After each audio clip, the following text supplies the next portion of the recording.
مهرجان ربيع عجلون السابع في تلفريك عجلون شارك فيه أكثر من 80 أسرة عجلونية بمنتجاتهم الريفية.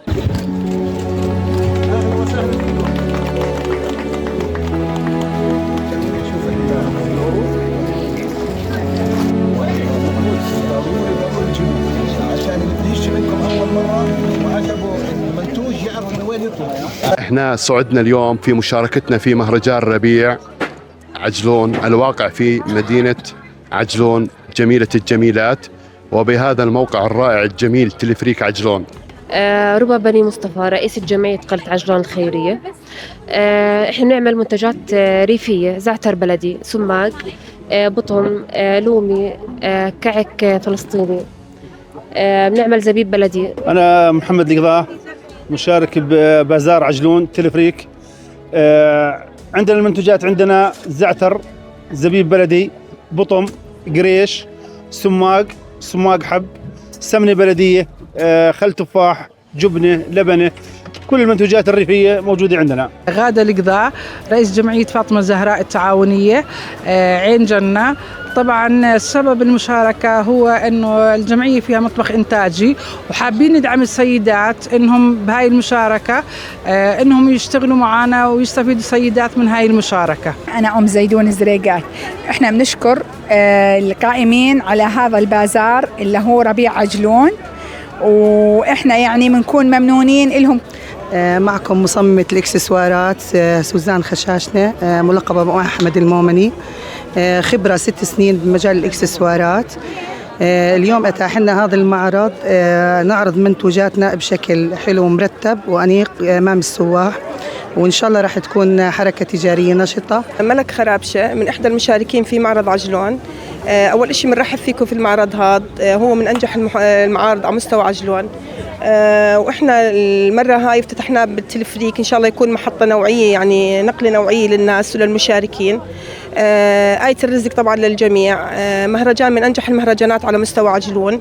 اليوم شفنا معرض المنتوجات الزراعية والحرف اليدوية، صراحة كان يعني إشي مشتغل بطريقة ممتازة، وكانت يعني ما يقارب هون 80 أسرة كان كله مشغولات يدوية بإيدهم، وما شاء الله عليهم، التنظيم كان ممتاز. كزائرة للمهرجان ربيع عجلون كثير اللي شفته إشي جميل ويقدر، ولكن أنا رؤيتي إنه الشيء بحاجة دعم لأنه كلها مبادرات شخصية وبدعم من الجمعيات المتواجدة في المنطقة. منذر صغور رئيس لجنة السياحة والآثار بمجلس محافظة عجلون ومنسق مهرجان ربيع عجلون السابع. احنا اليوم يعني موجودين بمهرجان ربيع عجلون السابع. مهرجان ربيع عجلون السابع يعني زي ما بيعرف الجميع هو مهرجان سنوي نستضيف من خلاله عشرات الأسر العجلونية. اليوم احنا معنا تقريبا 80 أسرة عجلونية منتجة مشاركين بكافة أنواع المنتجات العجلونية المعروفة الريفية والحرف اليدوية. إن شاء الله احنا نتطلع لإقامة كمان عدة مهرجانات بالصيف موقع تلفريك عجلون. اليوم أخذنا يعني دعم كبير من عطوفة مدير المناطق التنموية لإقامة المهرجان على مدار السنة. مهرجان ربيع عجلون السابع إن شاء الله بدأ يشهد إقبال كبير، راح يستمر اليوم وبكرة الجمعة ويوم السبت لمدة 3 أيام. كل مهرجان بتطور عملية الاستفادة، يعني أنا بسمع من الإخوان والأخوات المشاركين شهادات رائعة، بقول لك استفدنا وبلشنا الاستفادة. أهم شيء بلشوا يسوقوا منتجاتهم خارج محافظة عجلون وخارج المملكة أحيانا. أنا عز الدين مومني مدير تلفريك عجلون. احنا اليوم عندنا مناسبة أو احتفالية اللي في مناسبة مهرجان ربيع عجلون اللي ينظم كل سنة من قبل دار التراث عجلون. استقطبنا جمعيات وقطاع نسائي مشان عرض منتجات من عجلون والحرف اللي بيمارسوها أهل عجلون، الحرف اليدوية والمنتجات التقليدية، كافة المنتجات الطبيعية خلينا نقول والأغذية اللي تنتج في عجلون.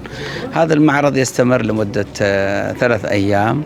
هذا البازار أيام الخميس والجمعة والسبت من الساعة 10 صباحا وحتى 5 مساء بيستمر، مع أيام تشغيل التلفريك طبعا.